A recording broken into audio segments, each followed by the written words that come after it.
Hi everyone, welcome to EAE science park. நாங்கள் இப்போ 2023ஆம் ஆண்டில் 11வது கழியிலேருந்து 20வது கழி வரைக்குமான எக்ஸ்ப்ளனேஷனை பார்க்க போகிறோம்.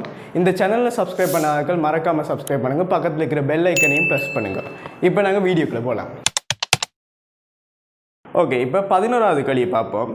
இதில் சில சேர்வைகளை தந்து அதில் வெப்பப்பிரிகை தொடர்பான கூற்றுக்களில் எது பிழையானதுன்னு கேட்டுக்கிறாங்க.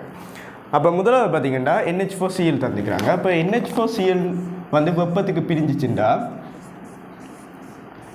உங்களுக்கு என்னென்ன வரப்போகுதுண்டா, ஒன்று அமோனியா வாயுவும் HCl வாயுவும் வரப்போகுது. அடுத்தது தந்துக்கிறாங்க NH4NO2, அதாவது அமோனியம் நைட்ரேட் தந்துக்கிறாங்க. அமோனியம் நைட்ரேட் வெப்பத்தில் பிரிஞ்சிச்சுட்டா எங்களுக்கு பார்த்திங்கன்னா N2 வாயுவும் நீரும் பெறப்போகுது, நீராவி. அடுத்தது பார்த்திங்கன்னா அமோனியம் நைட்ரேட் தந்துக்கிறாங்க.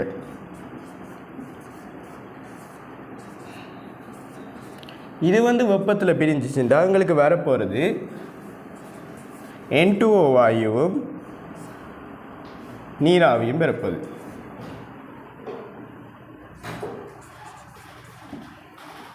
நாலாவது பார்த்திங்கன்னா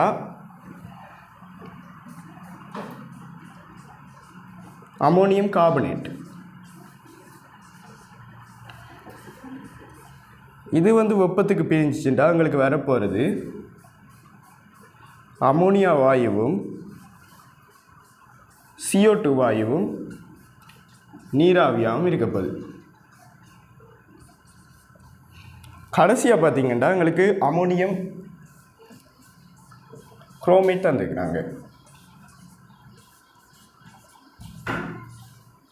இது வெப்பத்துக்கு பிரிஞ்சிச்சுன்னா எங்களுக்கு வரப்போகிறது நைட்ரஜன் வாயுவும் Cr2O3 என்ற ஒரு திண்ம மீதியும், பிறகு பார்த்திங்கன்னா நீராவியும் பெறப்போகுது.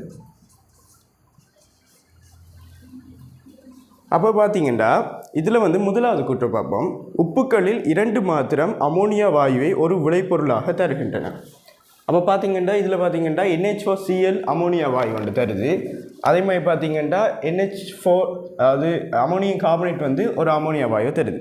அப்போ இந்த கூட்டு பார்த்திங்கன்னா சரியான விடையாக இருக்க போகுது. 2 சேர்வைகள் மட்டும்தான் அமோனியா வாயு தருது. ரெண்டாவது கூட்டை பார்த்திங்கன்னா உப்புக்களில் 2 மாத்திரம் நைட்ரஜன் வாயுவை ஒரு விளைபொருளாக தருகின்றன. இதுவும் சரியான கூற்று. ஏனென்றா அமோனியம் நைட்ரைடும் அமோனியம் குரோமேட் 2 மட்டும்தான் எங்களுக்கு நைட்ரஜன் வாயுவை வெப்பப்பிரிகையில் தரப்போகுது. மூன்றாவது கூட்டை பார்த்திங்கன்னா உப்புக்களில் 2 மாத்திரம் ஒரு அமில வாயுவை ஒரு விளைபொருளாக தருகின்றன. அமில வாயுண்டா எங்களுக்கு நைட்ரஜன் பார்த்திங்கன்னா எங்களுக்கு தெரியும் நடுநிலையான வாயு, அப்போ அது வரப்போரில். அமோனியா வாயு ஒரு கார வாயு, அப்போ அதுவும் வரப்போரில். எங்களுக்கு அமில வாயு இருக்க போகிறது ஒன்று HCl வாயுவும் அடுத்தது CO2 வாயுமாக இருக்க போகுது. அப்போ பார்த்திங்கன்னா HCl CO2 இந்த 2 மட்டும்தான் எங்களுக்கு அமில வாயுக்களாக இருக்க போகுது. எனவே அவங்க இங்கே சொன்னது 2 மாத்திரம்தான் அமில வாயு தரப்போகுதுண்டு. அப்போ அதுவும் சரியானபடியாக இருக்க போகுது. அடுத்தது பார்த்திங்கன்னா உப்புக்களில் 1 மாத்திரம் அரை வெப்பநிலையில் திண்மமாக இருக்கும் ஒரு விளைபொருளை தருகின்றன. அதுவும் சரியான கூற்று. என்னென்னா எல்லா சேர்வைகளும் பார்த்திங்கன்னா மீதமின்றி பிரியுது. ஆனால் அமோனியம் குரோமேட்டில் மட்டும் ஒரே ஒரு திண்ம மீதி, அதாவது Cr2O3 வருது. அப்போ இந்த கூற்றும் சரியான கூட்டாக இருக்க போகுது. ஐந்தாவது கூற்றை பார்த்திங்கன்னா உப்புக்களில் 2 மாத்திரம் நீராவியை ஒரு விளைபொருளாக தருகின்றன. இதில் பார்த்திங்கன்னா நீராவியை விளைபொருளாக தரது 1 2 3 4 சேர்வைகள் நீராவியை விளைபொருளாக தருது. ஆனால் அவங்க 2 சேர்வைகள் மாத்திரம் நீராவியை விளைபொருளாக தருதுன்னு சொல்லிக்கிறாங்க. அப்போ இந்த கூட்டம் உங்களுக்கு தவறான கூட்டாக வரப்போகுது. அப்போ 11வது கழிக்கு உங்களுக்கு 5வது விடையாக இருக்கப்படுது.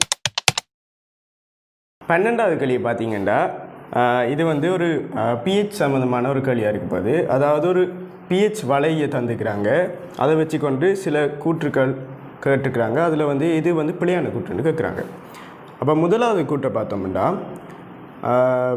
புள்ளி Aயிலிருந்து நியமிப்பு கலவையின் pH ஆனது மென்னமிலத்தின் pKக்கு சமனாகும். அதாவது இது பார்த்திங்கன்னா இந்த வலை ஒரு மென்னமில வெண்கார நியமிப்பில் வந்த வலையாக இருக்கப்பது.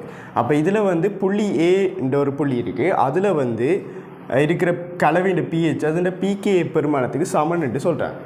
அப்போ இதை நாங்கள் பார்க்குறதுக்கு ஃபஸ்ட்டாக அந்த மென்னமிலத்தின் தாக்கத்தை பார்க்கணும், சமநிலை தாக்கத்தை. அப்போ மென்னமிலத்தை நாங்கள் HA என்று எடுத்தோம்னா அந்த மென்னமிலம் வந்து ஒரு சமநிலையில் அந்த கரைசலில் இருக்க போகுது.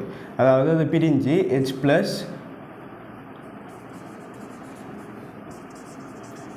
A- என்று வரப்போகுது.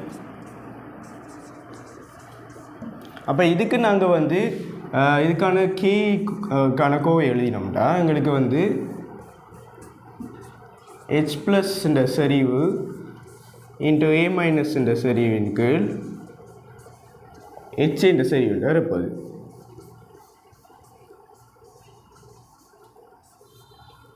இதில் அவங்க சொல்லியிருக்கிறாங்க A என்ற புள்ளியில் தான் pH கேட்குறாங்க. எங்களுக்கு தெரியும் இந்த B என்ற புள்ளியில் வந்து pH வந்து சடுதியாக அதிகரிக்குது. அப்போ இந்த புள்ளியில் இருக்கிற அந்த புள்ளி தான் எங்களுக்கு வந்து சமநிலை புள்ளியாக இருக்க போகுதுன்னு தெரியும். அப்போ ஏன்றது பார்த்திங்கன்னா இந்த சைவர்லேருந்து சமநிலை புள்ளிக்கு இடையிலான தூரத்தின் அரைவாசியில் இருக்குது. எனவே இங்கே வந்து பயன்பட்ட இந்த HA அதாவது NaOH தாக்கமடைந்த HAன்ற அரைவாசி தான் HA தாக்கமடைந்து இருக்க போகுது. அப்போ அரைவாசி அளவு தான் எங்களுக்கு HA தாக்கமடைந்து இருக்க போகிறதால நாங்கள் அந்த தாக்கத்தை எழுதினோம்னா NaOH வந்து பார்த்திங்கன்னா அதுன்ற OH- வந்து இந்த H+ஓட தாக்கமடைய போகுது. அப்போ பார்த்திங்கன்னா NaOH வந்து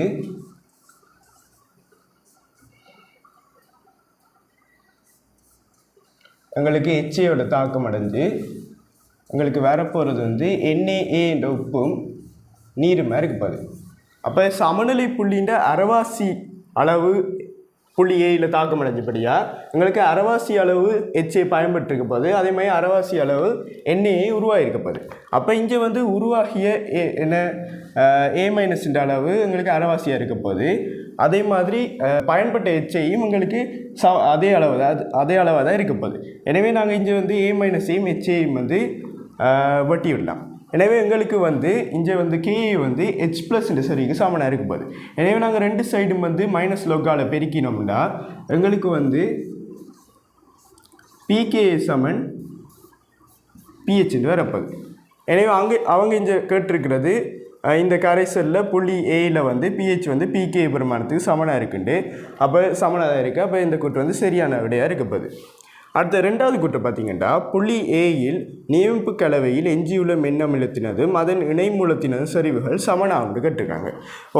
அதுவும் சமன் தான். ஏன்னா அதை வச்சு தான் நாங்கள் இப்போ இந்த விடையை எடுத்த நாங்கள் நியமிப்பு கலவையில் வந்து எஞ்சியுள்ள மென்னமிலம் தான் பயன்பட்டிருக்கிற மென்னமிலம் தான் NaA உருவாகிருக்க போகுது. அப்போ எஞ்சி இருக்கிறதும் பயன்பட்ட விளைவாக வந்ததும் சமனாக தான் இருக்க போகுது.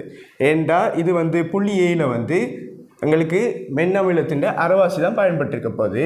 அப்போ அரைவாசி வந்து ஒன்றிலிருந்து அரைவாசி பயன்பட்டுருக்க போகுதுண்டா இங்கே வந்து அரைவாசி உருவாகிருக்க போகுது. எனவே மிச்சமாக இருக்க போது இங்கே அரைவாசியும் உருவாகிருக்க போகுது. அப்போ ரெண்டுண்ட சரிவுகளும் எங்களுக்கு சமனாக இருக்க போகுது.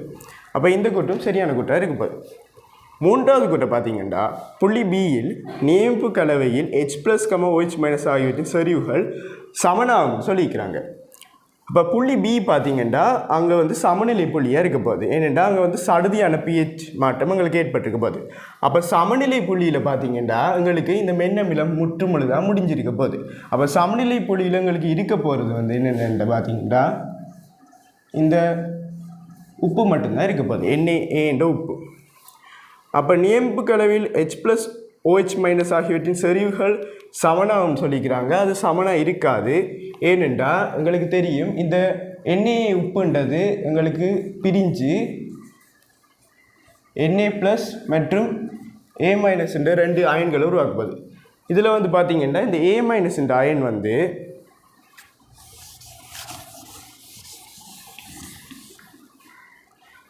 A- என்ற அயன் வந்து நீர்ப்பகுப்புக்கு உள்ளாயிடுச்சுன்னா எங்களுக்கு வரப்போகிறது HAயும் OH- வரப்போகுது. அப்போ இங்கே பார்த்திங்கன்னா இந்த சமநிலை புள்ளியில் இந்த கரைசலில் வந்து OH மைனஸ் தான் அதிக லெவலில் இருக்க போகுது. எனவே காரத்தன்மையாக தான் இருக்கும். இவங்க இங்கே OH மைனஸ் H ப்ளஸ் வந்து சமன அதாவது நடுநிலையாக இருக்குன்னு சொல்கிறாங்க. எனவே இந்த கூற்று வந்து பிழையான கூற்றாக இருக்க போகுது. அடுத்தது பார்த்திங்கன்னா நாலாவது கூற்றில் இன்னியம் நியமிப்புக்கான ஒரு காட்டியாக ஃபினோப்தலீனை பயன்படுத்தலாம். இது வந்து சரியான கூட்டாக இருக்கும் போது ஏனென்றா எங்களுக்கு தெரியும் ஃபினோப்தலின் காட்டின்ற pH வீச்சு வந்து 8 தொடக்கம் 10. இங்கே வந்து சடுதியான pH மாற்றம் வந்து பார்த்திங்கன்னா 8லேருந்து 12 வரைக்கும் இருக்குது. எனவே சடுதியான pH மாற்றத்துக்குள்ளே இந்த pH காட்டி இந்த pH வீச்சு இருக்கிறபடியாக நாங்கள் இந்த ஃபினோப்தலினை நாங்கள் பயன்படுத்தலாம். அப்போ இதுவும் சரியான கூட்டாக இருக்க போகுது. 5வது கூற்று பார்த்திங்கன்னா புள்ளி Cயில் நியமிப்பு கலவையின் pH ஆனது பயன்படுத்தப்பட்ட NaOH கரைசலின் pHலும் குறைவாகும் சொல்லிக்கிறாங்க. அதுவும் சரியான கூட்டாக இருக்க போகுது. ஏன்டா புள்ளி Cயில் பார்த்திங்கன்னா இந்த Na உப்பு அதாவது சமநிலை புள்ளியை தாண்டி Na உப்பு உருவாயிருக்கும். அதோடு சேர்ந்து மேலதிகமாக பார்த்திங்கன்னா இந்த NaOHம் இருக்க போகுது. ஆனால் இவங்க இப்போ கேட்டது என்னென்னா இந்த புள்ளி Cயில் pH வந்து NaOH கரைசலோட pHக்கு சமனாக pHலும் குறைவாகும் சொல்லிக்கிறாங்க. குறைவாக தான் இருக்க போகுது. ஏனென்றால் நாங்கள் நார்மலாக NaOH மட்டும் இருந்துச்சுன்னா எங்களுக்கு வந்து pH வந்து NaOH இந்த சரி 0.1 மோல் டெசிமீட்டர் -3 இந்த எடுத்தோம்னா எங்களுக்கு வந்து pH வந்து 13 இருந்திருக்க போகுது. ஆனால் இங்கே வந்து மேலதிகமாக எண்ணெய் இருக்க போகுது. அதாவது நாங்கள் ஒரு மென்னமிலத்தை நடுநிலையாக்கி தான் மேலதிகமாக NaOH வந்திருக்க போகுது.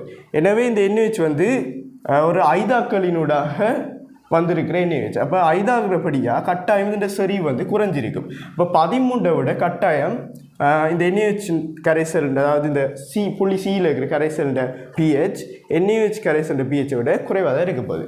எனவே இந்த விடையும் சரியான விடையாக இருக்க போகுது. எனவே எங்களுக்கு 12வது கேள்விக்கு 3வது விடையாக வரப்போகுது.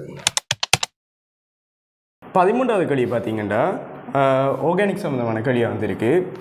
அதாவது இப்படி 5 சேர்வைகளை தந்து இந்த சேர்வைகளில் அவங்க சொல்கிற விளக்கத்தின்படி இந்த சேர்வை வந்து சரியான சேர்வையாக இருக்குன்னு கேட்டிருக்காங்க. அப்போ அவங்க சொல்கிற கூற்று என்னென்னா ஒரு சேதன சேர்வை A வந்து 2,4 இருநைட்ரோஃபீனாயிலுடன் ஒரு நிறவுகள் படியை கொடுக்குதுன்னு சொல்கிறாங்க. அப்போ 2,4 இருநைட்ரோஃபீனாலுடன் நிறவுகள் படிவை கொடுக்கிறது வந்து பார்த்திங்கன்னா ஆல்டிஹைடும் கீட்டோன் மட்டும்தான் இருக்கும். அப்போ இந்த சேர்வைகள் வந்து கட்டாயம் ஆல்டிஹைட் அல்லது கீட்டோனாக இருக்கணும். அப்போ பார்த்திங்கன்னா எல்லா சேர்வைகளையும் ஆல்டிஹைடு அல்லது கீட்டோன் இருக்குது. இப்போ அடுத்ததுக்கு போவோம். அடுத்தது பார்த்திங்கன்னா இந்த சேர்வை A வந்து அமிலமாக்கப்பட்ட பொட்டாசியம் இருகுரோமேட்டுடன் தாக்கம் புரிய செய்யப்பட்ட போது சேர்வை B வந்து உண்டாகுதான். இப்போ சேர்வை B உண்டாகுதுன்றா கட்டாயம் இது வந்து ஒட்சியேட்டப்பட்டிருக்காங்க. இப்போ ஒட்சியேட்டப்படுறதுக்கு ஒரு கூட்டம் வந்து கட்டாயம் A என்ற சேர்வையில் இருந்திருக்கும். அப்போ எல்லாத்துலேயும் பார்த்திங்கன்னா ஆல்கோஹால் கூட்டம் இருக்குது. அப்போ ஆல்கோஹால் கூட்டங்களுக்கு தெரியும் கட்டாயம் ஒட்சியேட்டப்படுற ஒரு கூட்டமாக இருக்குது பார்த்து. எனவே அடுத்ததுக்கு போகும். அடுத்தது பார்த்திங்கன்னா சேர்வை B வந்து உண்டாகி அந்த B வந்து திரும்ப 2,4 இருநைட்ரோஃபீனாயிலுடன் தாக்கமுடைய செய்யக்குள்ள நிறவுகள் படி வரலன்னு சொல்கிறாங்க. அப்போ ஒட்சியேட்டப்படுற சேர்வையில் எங்களுக்கு கட்டாயம் அந்த B சேர்வையில் ஆல்டிஹைடு அல்லது கீட்டோன் இருக்கக்கூடாது. எனவே நாங்கள் ஒட்சியேட்டப்பட்ட B சேர்வை பார்த்தோம்னா இதில் வந்து இதை நாங்கள் ஒட்சியேட்டினோம்னா எங்களுக்கு OH வந்து கீட்டோனாக மாறப்போகுது. சரியா? அதே மாதிரி அப்போ இதில் வந்து எங்களுக்கு நாங்கள் 2,4 இருநைட்ரோஃபீனால் போட்டோம்னா கட்டாயம் நிறவுகள் படி வருமேண்டா 2 கீட்டோன் இருக்குது. எனவே முதலாவது விட வரப்போகல. அடுத்த 2வது விடையை பார்த்தோம்னா இந்த சேர்வை நாங்கள் ஒட்சியேட்டினோம்னா எங்களுக்கு இங்கே இருக்கிற OH வந்து ஒட்சியேட்டப்பட போது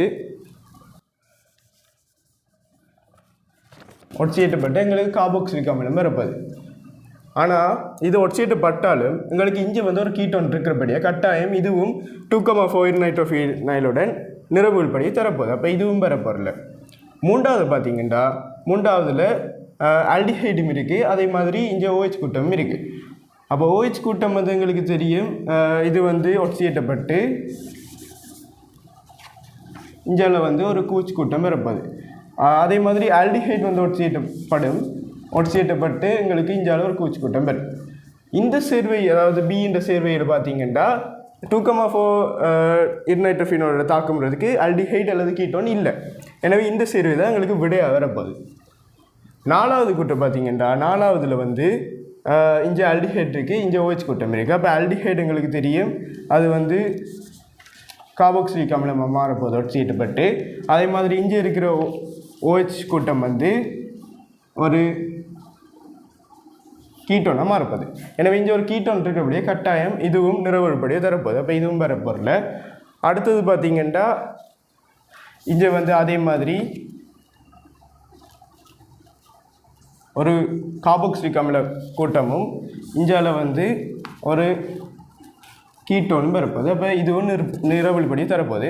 அப்போ இதுவும் பெறப்போகல. எனவே எங்களுக்கு 13வது கேள்விக்கு பார்த்திங்கன்னா 3வது விடையாக இருக்கப்போகுது. 14வது கேள்வி பார்த்திங்கன்னா ஒரு NaOH கரைசல், அதாவது அடர்த்தி 1.4 கிராம் சென்டிமீட்டர்-3யும் திணிவு சதவீதம் 30% இருக்கிறது, 20 சென்டிமீட்டர் கனவளவு உடையதுமான ஒரு NaOH கரைசலோட ஒரு H2SO4 கரைசலை நியமிக்கிறாங்க. அதில் வந்து இந்த H2SO4 கரைசல் வந்து இந்த செறிவு வந்து 5 மோல் டெசிமீட்டர்-3 தந்துக்கிறாங்க. அப்போ H2SO4 கரைசல்ன்ற என்ன கனவளவு தேவைப்படும்னு கேட்குறாங்க. அப்போ ஃபஸ்ட்டாக நாங்கள் இந்த H2SO4 கரைசலோட தாக்கமடைகிற இந்த NaOH கரைசல்ன்ற மூளை கண்டுபிடிக்கணும். அப்போ அதுக்கு வந்து அவங்க அடர்த்தி தந்துக்கிறாங்க 1.4 கிராம் சென்டிமீட்டர்-3. அப்போ 1 சென்டிமீட்டர் கணத்தில் எங்களுக்கு 1.4 கிராம் இருக்கும் போது, எனவே இங்கே NaOH கரைசல் கனவளவு 20 சென்டிமீட்டர் கணம் தந்துக்கிறாங்க. அப்போ நாங்கள் 20 சென்டிமீட்டரில் எவ்வளவு திணிவு இருக்க போகுதுன்னு பார்க்குறதுக்கு இதை 20ஆல் பெருக்குவோம். அதுக்கு பிறகு பார்த்திங்கன்னா இந்த கரைசலில் NaOH சதவீதம் வந்து 30% தான் NaOH இருக்குன்னு சொல்கிறாங்க. அப்போ இதை வந்து நாங்கள் 30% பெருக்கினா தான் எங்களுக்கு இந்த கரைசலில் இருக்கிற NaOH திணிவு கிடைக்கப்போகுது. அதுக்கு பிறகு பார்த்திங்கன்னா NaOH மூளை கண்டுபிடிக்கிறதுக்கு NaOH திணிவை நாங்கள் அதில் மூலக்கூட்டு திணிவால் பிரிக்கணும். எனவே இதை வந்து NaOH மூலக்கூட்டு திணிவால் பிரிக்கணும். எங்களுக்கு NaOH மூலக்கூட்டு திணிவு பார்த்திங்கன்னா 40 வரப்போகுது. அதுக்கு பிறகு பார்த்திங்கன்னா அப்படி நாங்கள் பிரித்து எடுக்கிறது வந்து இந்த NaOH மூலளவாக இருக்க போகுது. இந்த மூலளவு தான் எங்களோட H2SO4 கரைசலோட தாக்கம் இருக்க போகுது. நாங்கள் NaOH H2SO4 தாக்கம் எழுதினோம்னா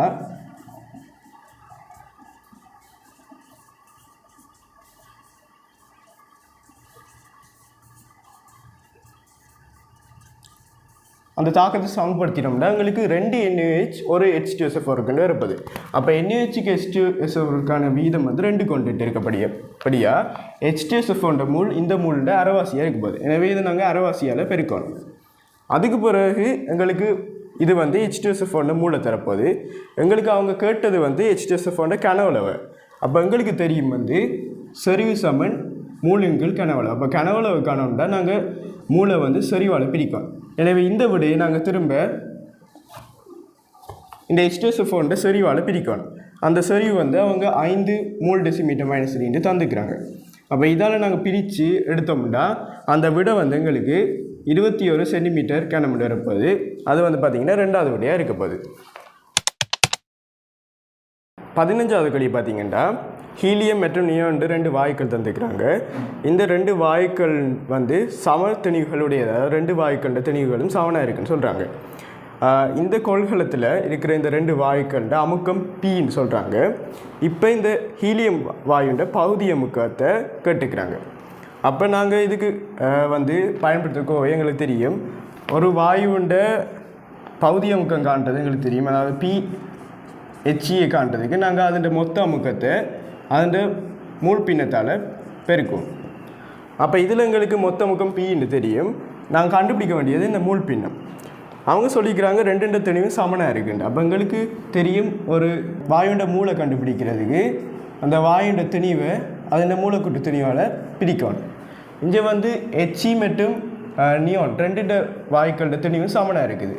எனவே நாங்கள் NHE பார்க்க போகிறோம்னா அதில் திணிவு எம்மெண்ட் எடுத்தோம்னா அதில் மூலக்கூட்டு திணிவு தந்துக்கிறாங்க 4. அதே மாதிரி நியோன்ட மூளை பார்த்தோம்னா அதுவும் சமத்திணியுடையபடியாக எம்மெண்ட் எடுக்கலாம். அதில் மூலக்கூட்டு திணிவு தந்துக்கிறாங்க 20. சரியா? அப்போ எங்களுக்கு தெரியும் மூல் பின்னம்ண்டா HE மூல் பின்னம்ண்டா HE மூலின் கீழ் மொத்த மூளை வரப்போது. எனவே மூல் பின்னத்துக்கு நாங்கள் போடுவோம் m/4 இன் கீழ் m/4 + m/20 போடும். இதை நாங்கள் அப்படி இந்த சமன்பாடுக்கு பிரதியிட்டோம்னா உங்களுக்கு pH சமன் P into m/4 m/4 plus m/20 இருப்பது. இதில் பார்த்தீங்கன்னா இந்த m எல்லாம் வெட்டுப்பட்டுரும். அப்போ எங்களுக்கு கடைசியாக வரப்போகிற விட பார்த்தீங்கன்னா 5p/6 இருப்பது. இதை விட ரெண்டாவது விடையாக இருக்குது. இதில் இப்போ ரெண்டாவது விடையாக இருப்பது. 16வது கேள்வி பார்த்தீங்கன்னா ஒரு சமநிலை தாக்கம் தந்துக்கிறாங்க. அதாவது ஹைட்ரஜன் வாயுவும் அயோடின் வாயுவும் சமநிலையில் HI வாயுவை விளைவாதாரமாக ஒரு சமநிலை தந்துக்கிறாங்க. இதில் வந்து இந்த கொள்கலம், இது ஒரு கொள்கலத்தில் இந்த வாயு சமநிலையில் இருக்குது. இந்த கொள்கலத்துக்குள்ளே பார்த்தீங்கன்னா வெப்பநிலையை மாறாமல் வச்சுக்கொண்டு I2ன்ற ஒரு புதிய வாயுவை சேர்க்குறாங்க. அப்போ அது சேர்த்த பிறகு பார்த்தீங்கன்னா இந்த சமநிலை தாக்கின முத்தாக்க வீதம் பித்தாக்க வீதம் எப்படி மாறுதுன்னு கேட்டுருக்காங்க. அப்போ பார்த்தீங்கன்னா I2வை அவங்க சேர்க்கக்குள்ள பார்த்தீங்கன்னா இருக்கிற I2வோட பார்த்தீங்கன்னா மேலதிகமாக இன்னும் I2 கூடப்போகுது. அப்போ ஃபஸ்ட்டு நாங்கள் முத்தாக்க வீதம் எப்படி மாறுப்பதுன்னு பார்க்குறதுக்கு முத்தாக்க வீதத்துக்கான கோவையை எழுதி பார்ப்போம். அப்போ முத்தாக்க வீதம் RF சமன் எப்படி இருக்க போகுதுண்டா இந்த சமநிலை தாக்கம் ஒரு முதன்மை தாக்கமாக இருக்குதுண்டா அதுக்கு வந்து ஒரு சமநிலை மாறிலி இருக்கும். அதோட H2 வாயுண்ட செறிவுண்ட ஒரு எண்ணாம் வரிசையாக இருக்கும் போது அதே மாதிரி I2 வாயுண்ட செறிவுண்ட ஒரு N2 வரிசையாக இருக்கும் போது இதில் வந்து பார்த்திங்கன்னா I2ண்ட அதாவது I2ண்ட மூலம் அதிகரிக்கிறாங்க. I2ண்ட மூலம் அதிகரித்தா கட்டாயம் I2ண்ட செறிவும் இதில் வந்து அதிகரிக்க போகுது. எனவே கட்டாயம் பார்த்திங்கன்னா இந்த முத்தாக்க வீதம் வந்து அதிகரிக்க போகுது. எனவே முத்தாக்க வீதம் அதிகரிக்க போது எங்களுக்கு தெரியும். பித்தாக்க வீதம் பார்த்திங்கன்னா அதுக்கான கோவை எப்படி வரப்போகுதுண்டா அதுண்ட சமநிலை மாறிலி நாங்கள் K2 எடுத்தோம்னா இதை K1 இது K2 எடுத்தோம்னா அதுண்ட செறிவுண்ட N3 அடுக்குன்னு இருப்பது. அப்போ இங்கே வந்து பார்த்திங்கன்னா I2 மட்டும்தான் இந்த கொள்கலத்துக்குள்ளே சேர்க்குறாங்க.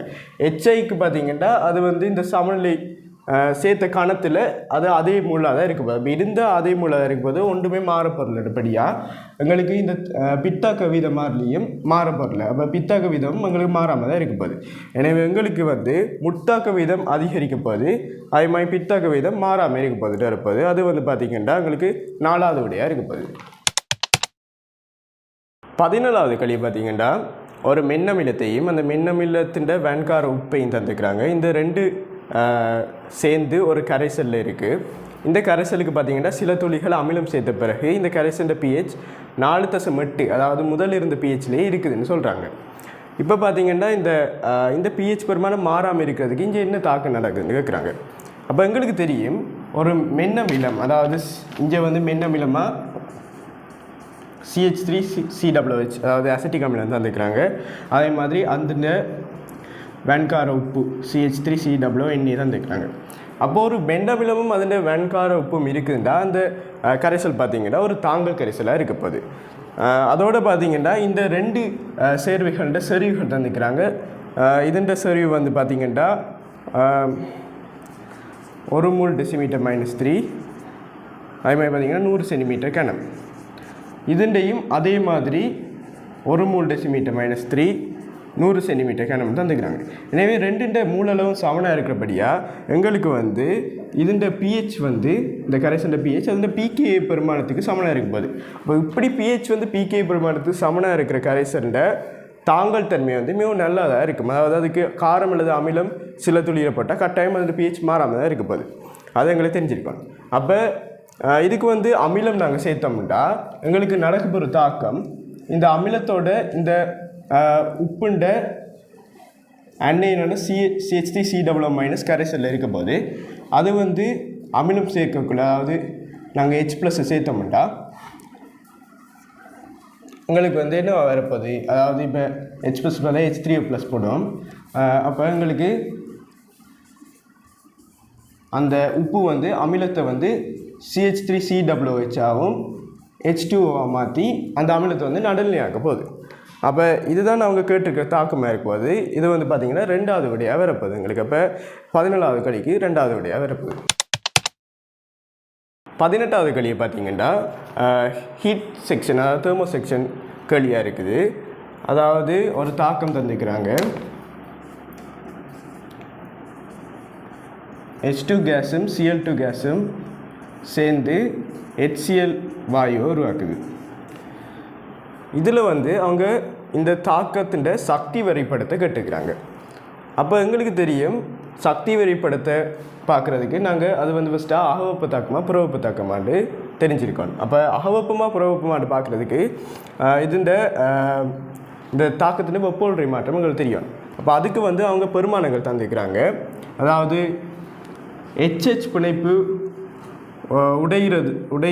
உடையிறதால வர சக்தி வந்து 430 கிலோஜூல் மூல் -1 தந்துக்கிறாங்க. அதே மாதிரி Cl பிணைப்பு உடையிறதுல வர சக்தி வந்து 240 கிலோஜூல் மூல் -1 தந்துக்கிறாங்க. அதே மாதிரி HCl பிணைப்பு உருவாகிறது, அதில் வார சக்தி வந்து 430 கிலோஜூல் மூல் -1 தந்துக்கிறாங்க. அப்போ இதை வச்சுக்கொண்டு நாங்கள் இதோட வெப்போல்றை கணிக்கலாம். எங்களுக்கு தெரியும் இதோட வெப்போல்றை மாற்றத்தை நாங்கள் பார்க்குறதுக்கு உடையும் பிணைப்பு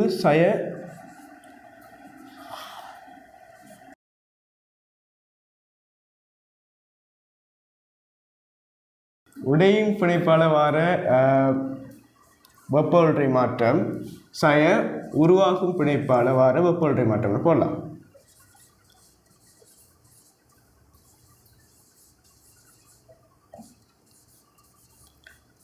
அப்போ இதில் எங்களுக்கு தெரியும் உடையும் பிணைப்புகள் வந்து பார்த்திங்கன்னா இந்த தாக்கியில் இருக்கிற பிணைப்பில் இருக்கும். அதாவது இந்த ஹைட்ரஜனில் HH பிணைப்பு உடைய போது, அதே மாதிரி Cl2ல் Cl பிணைப்பு உடைஞ்சி அதே மாதிரி HCl பிணைப்பு உருவாக்குது. அப்போ எங்களுக்கு வந்து உடைய போகிறது வந்து பார்த்திங்கன்னா HH பிணைப்பாக இருப்பது, அது வந்து 430 தந்துக்கிறாங்க. அதே மாதிரி Cl பிணைப்பு வந்து உடையிற எங்களுக்கு 240 தந்துக்கிறாங்க. அப்போ இதிலிருந்து நாங்கள் வந்து HCl பிணைப்பு தான் எங்களுக்கு உருவாக்குது. ஆனால் பார்த்தீங்கன்னா இங்கே 2 HCl உருவாக்குவது நாங்கள் சமப்படுத்தினோம்னா இங்கே 2 இருப்பது. அப்போ 2 தர இந்த HCl பிணைப்புக்கு தேவையான சக்தி எங்களுக்கு தெரியும் 430. அப்போ இதை நாங்கள் சுருக்கி எடுத்தோம்னா எங்களுக்கு 190 கிலோஜூல் மூல் -1, அதுவும் மைனஸில் இருப்பது. அப்போ மைனஸில் வரப்படியாக எங்களுக்கு தெரியும் இந்த தாக்கம் வந்து புறவெப்ப தாக்கமாக இருப்பது. அப்போ புறவெப்ப தாக்கமாக இருந்துச்சுட்டா எங்களுக்கு கட்டாயம் தாக்கியை விட விளைவில் வந்து சக்தி வந்து குறைவாக இருக்கப்போகுது. அப்போ இந்த வரைபில் இந்த தந்திருக்கிற 5 வரைபிலையும் தாக்கியை விட விளைவுக்கு வந்து சக்தி குறைவாக இருக்கப்படியாக தாக்கி இருக்கிற மட்டத்தை விட விளைவுண்ட மட்டம் கீழே வரமாக இருக்கணும். அதே மாதிரி இந்த தாக்கியிலேருந்து விளைவுண்ட வித்தியாசம் எங்களுக்கு தெரியும் 190 கிலோஜூல் மூல் -1 இருக்கணும். அப்போ அப்படி இருக்கிற விடையை பார்த்தீங்கன்னா அது முதலாவது விடையாக இருக்கப்போகுது. 19வது கேள்வி பார்த்தீங்கன்னா இப்படி தாக்கங்கள் சில தந்து அதில் வந்து கடைசியாக NH3யும் O2வும் சேர்ந்து HNO3யும் H2வும் வர தாக்கத்தின் ΔG பெருமானத்தை இருக்கிறாங்க. அப்போ இதுக்கு வந்து பார்த்திங்கன்னா இந்த தாக்கத்தை நாங்கள் தொடராக கூட்டி கழித்து இந்த தாக்கத்தை எடுக்கிறது மூலம் அதை காணலாம். அப்போ ஃபஸ்ட்டாக நாங்கள் பார்த்திங்கன்னா இந்த தாக்கத்தில் HNO3 H2O O2 NH3 அது அந்த சேர்வுகள் மட்டும்தான் இருக்குது. அப்போ எனவே இங்கே வந்து NO2 எல்லாம் தந்துக்கிறாங்க. அப்போ அது எல்லாம் வராது. அப்போ அதுகள் வராத மாதிரி நாங்கள் கூட்டோம். இப்போ ஃபஸ்ட்டு இந்த 2 தாக்கத்தையும் பார்த்தோம்னா இதில் வந்து NO வாயு இருக்குது, அதே மாதிரி இங்கே NO2வும் NOவும் இருக்குது. அப்போ இந்த 2வது தாக்கத்தை நாங்கள் திசையை மாற்றி போட்டு இதை வந்து 2ஆல் பெருக்கினோம்னா, அம்புக்குரிய மெட்ட சைட் மாற்றிட்டு 2ஆல் பெருக்கிட்டு கூட்டினோம்னா எங்களுக்கு இந்த NOவும் வெட்டுப்படும். அதே மாதிரி NO2 4ஆக மாறப்போது. சரியா? அப்போ இது 2ஐயும் நாங்கள் 2ஆல் பெருக்கிட்டு திசையை மாற்றி 2ஐயும் நாங்கள் கூட்டினோம்னா எங்களுக்கு வந்து வரப்புற தாக்கம் பார்த்திங்கன்னா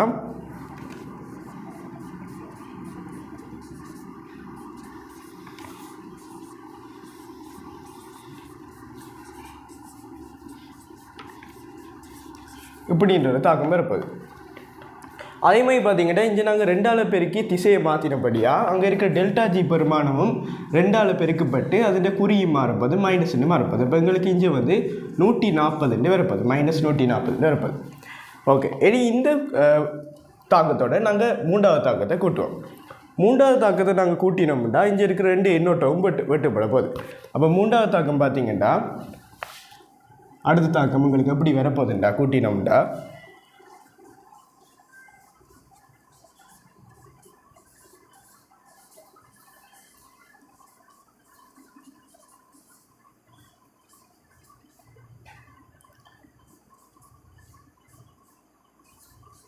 இப்படின்னு வரப்போகுது. ஓகே, அப்போ இப்போ நாங்கள் இங்கே கூட்டினபடியாக இது 2ஐயும் நாங்கள் கூட்டுறோம். அதே மாதிரி அடுத்த தாக்கத்தையும் இந்த தாக்கத்தோடு கூட்டுறோம். அப்போ எல்லாத்தையும் கூட்டுறபடியாக நாங்கள் இந்த பெருமானங்களையும் கூட்டிகிட்டு வரோம். அப்போ நாங்கள் எல்லா பெருமானங்களையும் கூட்டினோம்னா எங்களுக்கு இங்கே -1320 கிலோஜூல் மூன் -1 வரும். அதே மாதிரி எங்களுக்கு தேவைப்படுற தாக்கம் இந்த தாக்கம். இதில் இந்த தாக்கத்தை நாங்கள் 4ஆல் பிரித்தோம்னா எங்களுக்கு இந்த தாக்கம் வரப்போகுது. இப்போ 4ஆல் பிரித்தோம்னா இங்கே NH3 வரும், இங்கே 2 O2 வரும், இங்கே H2 வரும், இங்கே HNO3 வரும். அந்த தாக்கம் தான் இந்த தாக்கமாக இருக்க போகுது. அப்போ இந்த பெருமானத்தை நாங்கள் 4ஆல் பிரித்தோம்னா எங்களுக்கு இந்த தாக்கத்துக்குரிய ΔG கிடைக்க போகுது. அப்போ நாங்கள் 4ஆல் பிரித்தோம்னா இதை எங்களுக்கு -330 கிலோஜூல் மூன் -1 வரப்போகுது. இது வந்து பார்த்திங்கன்னா 5வது விடையாக இருக்க போகுது. 20வது கேள்வி பார்த்திங்கன்னா 5 ஆர்கானிக் சேர்வைகள் தந்துக்கிறாங்க. அதில் வந்து அவங்க தந்த கண்டிஷனுக்காமே இந்த ஆர்கானிக் சேர்வை வந்து எல்லா தாக்கத்துக்கும் உட்படுதுன்னு கேட்டிருக்காங்க. இப்போ முதலாவது பார்த்திங்கன்னா PCl5 தாக்கம் புரிந்த ஒரு குளோரோ சேர்வையை தோற்றுவிக்கிறது இதுன்னு கேட்குறாங்க. அப்போ இதில் பார்த்திங்கன்னா எங்களுக்கு தெரியும் PCl5 தாக்கம் புரிகிறது வந்து ஒரு ஆல்கோஹாலாக தான் இருக்கும். அப்போ ஆல்கோஹால் இருக்கிற சேர்வைகள்லாம் இந்த தாக்கத்துக்கு உட்பட போகுது. அப்போ முதலாவது விடையில் பார்த்திங்கன்னா ஆல்கோஹால் இருக்குது, 2வது விடையிலையும் ஆல்கோஹால் இருக்குது, 3வது விடையிலையும் ஆல்கோஹால் இருக்குது, 4வது விடையில் பார்த்திங்கன்னா ஆல்கோஹால் இல்லை. அப்போ இந்த சேர்வை வந்து முதலாவது சொன்ன கண்டிஷனுக்கு அந்த தாக்கத்துக்கு உட்பட போகல. அப்போ இது வந்து வராது. 5வது பார்த்திங்கன்னா அதுலேயும் ஆல்கோஹால் இருக்குது, அப்போ அதுவும் வரப்போகுது. அப்போ நாங்கள் 2வது கண்டிஷனுக்கு போவோம். அதில் வந்து நீர் NaOH முன்னிலையில் தன்னொடுங்களுக்கு உட்படும் என்று சொல்லிக்கிறாங்க. அப்போ நீர் NaOH முன்னிலையில் தன்னொடுங்களுக்கு உட்படுறது பார்த்திங்கன்னா ஆல்டிஹைடும் கீட்டோன் மாதிரி இருக்க போகுது. அதுலேயும் உங்களுக்கு தெரியும் அந்த ஆல்டிஹைட் கீட்டோன் இருக்கிற தொழிற்பாட்டுக்கு விட்ட கார்பனுக்கு பக்கத்தில் இருக்கிற கார்பன், அதாவது ஆல்ஃபா கார்பனோட ஒரு ஆல்ஃபா ஹைட்ரஜன் இருக்கணும் அப்படின்றத அது வந்து இந்த தாக்கத்துக்கு உட்படும். அப்போ முதலாவது சேர்வை பார்த்திங்கன்னா இதில் வந்து ஆல்டிஹைடும் இல்லை கீட்டோனும் இல்லை. அப்போ முதலாவது சேர்வை உங்களுக்கு வேற போகல. 2வது பார்த்திங்கன்னா அதில் வந்து ஆல்டிஹைட் இருக்குது, அதே மாதிரி பார்த்திங்கன்னா ஆல்ஃபா ஹைட்ரஜனும் இருக்குது. அப்போ இதுவும் வரும் எங்களுக்கு இந்த சேர்வை வந்து இந்த தாக்கத்துக்கு உட்படும். 3வது பார்த்திங்கன்னா இதில் வந்து கீட்டோன், அதாவது ஆல்டிஹைட் ஒன்று இருக்குது, ஆனால் அதுக்கு வந்து பார்த்திங்கன்னா அதுக்கு பக்கத்தில் இருக்கிற கார்பனில் ஒரு ஹைட்ரஜன் இல்லை. ஏன்னா இங்கே வந்து பக்கத்தில் இருக்கிறது பென்சீனாக இருக்க போகுது. இப்போ பென்சீனோட இணைஞ்சிருக்கிற அந்த கார்பனில் வந்து ஆல்ஃபா ஹைட்ரஜன் இருக்காது. எனவே 3வது விட வரப்போரல.